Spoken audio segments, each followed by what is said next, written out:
नमस्कार विद्यार्थियों, मैं डॉक्टर मोनिका खेतरपाल आपको बीएससी पार्ट सेकंड का थर्ड पेपर प्रकाशिकी पढ़ा रही हूँ। इसमें अपने पिछले लेक्चर्स में अपन ने रिजॉल्विंग पावर के बारे में पढ़ा था। रिजॉल्विंग पावर के अंदर हमने रेले का क्राइटेरिया देखा था।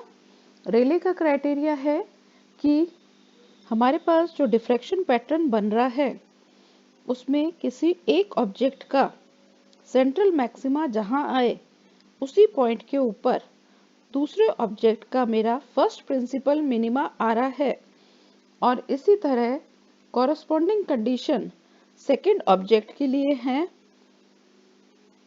तो हम इस कंडीशन को जस्ट रिजॉल्व कंडीशन कहते हैं। ये जो दो ऑब्जेक्ट्स हमने लिए हैं ये इतने क्लोज हैं, इस जस्ट रिजॉल्व कंडीशन के अंदर हम उनको सेपरेटली देख सकते हैं। हमने पिछले लेक्चर्स में टेलीस्कोप, माइक्रोस्कोप, ग्रेटिंग, इनकी रिजॉल्विंग पावर्स डिटरमाइन की हैं। आज अपन एक प्रिज्म की विभेदन क्षमता, resolving power of A prism हम निकालेंगे। ये हमने प्रिज्म लिया है ABC, इसके ऊपर लाइट इंसिडेंट हो रही है। इसके ऊपर जो लाइट इंसिडेंट है उसके अंदर जो प्रकाश है हम मान ले उसकी तरंग दैर्घ्य जो उसके ऊपर आ रहा है प्रकाश, उनकी माध्य तरंग दैर्घ्य का मान लैम्डा है और तरंग दैर्घ्य वेवलेंथ का डिफरेंस जो है वो d लैम्डा के बराबर है। तो इस प्रिज्म की रिजॉल्विंग पावर का मान होता है लैम्डा अपॉन d लैम्डा। ये मेरे इस प्रिज्म की विभेदन क्षमता है। अब हम इस प्रिज्म की विभेदन क्षमता का सूत्र निकालेंगे। सूत्र निकालने के लिए मैंने ये प्रिज्म माना है ABC, इसको मैंने मिनिमम डेविएशन की कंडीशन में रखा है। न्यूनतम विचलन कोण की स्थिति में हमने इसको रखा है। अब इसकी जो सरफेस AB है, इस सरफेस AB के ऊपर लाइट फॉल हो रही है। ये इसकी रिफ्रैक्टिंग सरफेस है। इस रिफ्रैक्टिंग सरफेस के ऊपर प्लेन वेव फ्रंट जो इंसिडेंट हो रही है उसको मैंने BD से रिप्रेजेंट किया है। तो एक समतल तरंगाग BD इस अपवर्तनांक सतह AB के ऊपर आ रही है। अब ये सतह AB इससे अपवर्तन होगा, अर्थात जो मेरा प्रकाश है वो अपनी मूल जो उसकी दिशा थी उससे वो परिवर्तित हो जाएगा। लैम्डा और लैम्डा प्लस d लैम्डा वाली तरंग दैर्घ्य के लिए अपवर्तन अलग अलग होगा। मैं मानूं कि मेरी वो प्रकाश किरण जिसका तरंग दैर्घ्य लैम्डा है, उसके लिए मेरे पास समतल तरंगाग मिल रही है मुझे CN। ये समतल तरंगाग है जब आपतित प्रकाश किरण का तरंग दैर्घ्य लैम्डा है। इसी तरह हम जो दूसरी प्रकाश किरण ले रहे हैं जिसकी तरंग दैर्घ्य लैम्डा प्लस d लैम्डा है, उसके लिए अपवर्तन के बाद समतल तरंगाग मिलेगी।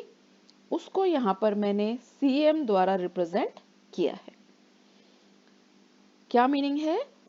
We have a plane wavefront represented by BD. It is incident on one of the refracting surface of prism AB. Then after refraction, we will get two different wavefronts. Wavefronts are plane wavefront. One is CN for the wavelength lambda and the other is CM for the plane for the wavefront lambda plus d lambda. अब ये दो समतल तरंगाग मुझे अपवर्तन के पश्चात प्राप्त हुई।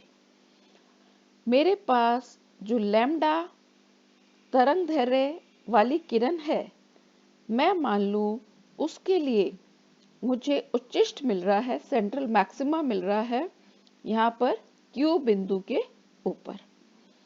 इसी तरह जो मेरी वेव फ्रंट है प्रोड्यूस हुई है लैम्डा प्लस डी लैम्डा वाली लाइट से, इसके लिए सेंट्रल मैक्सिमा मुझे P पॉइंट के ऊपर मिल रहा है।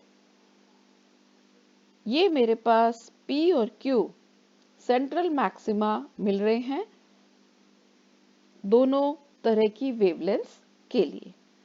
अब हमें पता है कि लैम्डा जो कि वेवलेंथ है और रिफ्रैक्टिव इंडेक्स ये एक दूसरे के रेसिप्रोकल होते हैं, अर्थात अगर तरंगदैर्घ्य का मान अधिक होगा तो मेरे अपवर्तनांक रिफ्रैक्टिव इंडेक्स का मान कम होगा।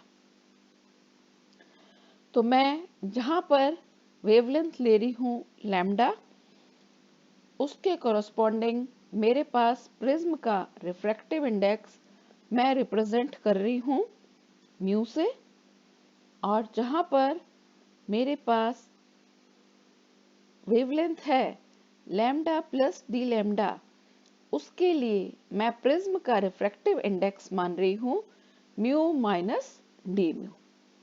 दैट मीन्स यहाँ पर मेरा रिफ्रैक्टिव इंडेक्स माइनस में क्यों लिया है मैंने, क्योंकि वेवलेंथ वहां पर ज्यादा है, प्लस में डी लैम्डा है, तो यहाँ पर वेवलेंथ जहां ज्यादा है वहां रिफ्रैक्टिव इंडेक्स का मान कम होगा, इसलिए हमने म्यू माइनस डी म्यू इसको लिखा है।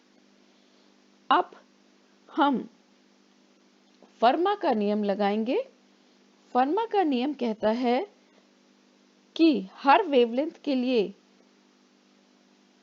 जो लाइट वेव्स हैं उनके लिए ऑप्टिकल पाथ सेम रहना चाहिए। तो ऑप्टिकल पाथ सेम कैसे रहेगा, पहले मैं लाइट ले रही हूं जिसकी की वेवलेंथ लैम्डा है। तो वेवलेंथ लैम्डा के लिए यहाँ पर अपन देखें, ये लाइट वायु के अंदर कितनी दूरी तय कर रही है, वो बराबर होनी चाहिए मेरी माध्यम में तय की गई दूरी के। तो मेरे पास लैम्डा वाले के लिए ये आपतित किरण है AD, अपवर्तन के पश्चात यह पुनः वायु में जा रही है और यहाँ जो जो दूरी तय कर रही है उसका मान मेरे पास है, ये दर्शाया गया है AN द्वारा। तो वायु में कुल तय की गई दूरी का मान कितना आ गया, AD प्लस AN, ये मान है। अब माध्यम लैम्डा के लिए प्रिज्म का अपवर्तनांक म्यू के बराबर है। तो प्रिज्म में तय की गई दूरी आधार BC के बराबर होगी, तो ये दूरी माध्यम का अपवर्तनांक म्यू है, कितनी आ जाएगी, म्यू इंटू BC। इसी तरह तरंगदैर्घ्य लैम्डा प्लस डी लैम्डा के लिए हम निकालें तो ये मान मेरे पास आएगा DA, ये वायु में है, प्लस इधर हम देखें वायु में कितना है AM, तो DA प्लस AM ये बराबर होएगा mu minus D new BC के लिए।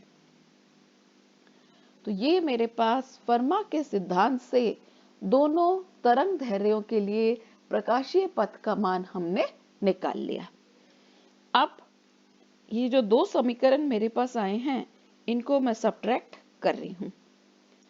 दोनों इक्वेशंस को सब्ट्रैक्ट कर दें तो ये क्या आ जाएगा, AN माइनस AM बराबर डी न्यू BC। अब हम AN माइनस AM का मान डायग्राम से निकालेंगे। ये मेरे पास AN है, इसमें से मुझे AM घटाना है। AM का मान अपन चित्र से देख सकते हैं, ये मान लगभग AL के बराबर है। तो AN माइनस AM का क्या अर्थ हुआ, AN माइनस AL, जिसका की मान है LN के बराबर।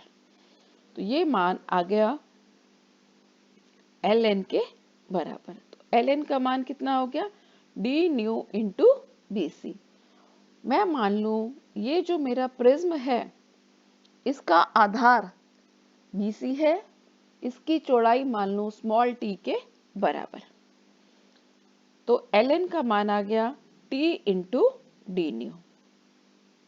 तो ये मेरे पास ln का मान आ रहा है। अब मात्र विभेदन की स्थिति रेले के अनुसार हमारे पास, ये हम चित्र से दर्शा रहे हैं, ये P बिंदु के ऊपर सेंट्रल मैक्सिमा है लैम्डा प्लस डी लैम्डा के लिए। इस पॉइंट पे लैम्डा वाली वेवलेंथ के लिए मिनिमा आए। ऐसा ही Q बिंदु के लिए भी हम कह सकते हैं, यहाँ पर लैम्डा के लिए मैक्सिमा आए और लैम्डा प्लस डी लैम्डा के लिए मिनिमा आएगा। तो ये जस्ट रिजॉल्व की कंडीशन हमारे पास आएगी।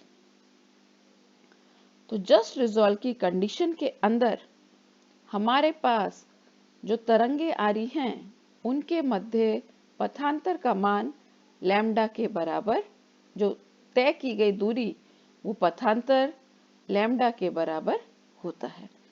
तो ln की जगह लैम्डा रख दूं, लैम्डा बराबर टी डी न्यू। अब मुझे रिजॉल्विंग पावर का मान निकालना है। रिजॉल्विंग पावर है लैम्डा अपॉन डी लैम्डा। तो रिजॉल्विंग पावर निकालने के लिए ये जो इक्वेशन मैंने निकाली है इसको मैं दोनों साइड्स में डी लैम्डा से डिवाइड कर रही हूँ। तो डी लैम्डा से डिवाइड कर दें तो रिजॉल्विंग पावर कितनी आ जाएगी, T D new upon D lambda. तो अपने पास जो प्रिज्म की रिजॉल्विंग पावर है ये डिपेंड करती है हमने जो प्रिज्म काम में लिया है उसकी बेस के ऊपर, उसकी विड्थ के ऊपर टी पे, और हमारे पास ये डिपेंडेंट है अपवर्तनांक जो है रिफ्रैक्टिव इंडेक्स के difference, rate of change of difference in refractive index to the change in wavelength. ये अपने पास एक प्रिज्म की रिजॉल्विंग पावर का मान आ गया। एक प्रिज्म की रिजॉल्विंग पावर ये लैम्डा अपॉन डी लैम्डा के बराबर होती है। तो अपन ने अपने लेक्चर्स की हेल्प से बहुत सारे इंस्ट्रूमेंट्स की रिजॉल्विंग पावर का मान निकाल लिया। रिजॉल्विंग पावर का अर्थ है कि हम किस तरह से दो पास वाले ऑब्जेक्ट्स को क्लियरली डिफरेंट देख सकते हैं। ये ऑब्जेक्ट्स अगर हम दूर से देखें तो हमें एक सिंगल ऑब्जेक्ट की तरह दिखते हैं, पर ability to separately view them is termed as resolving power.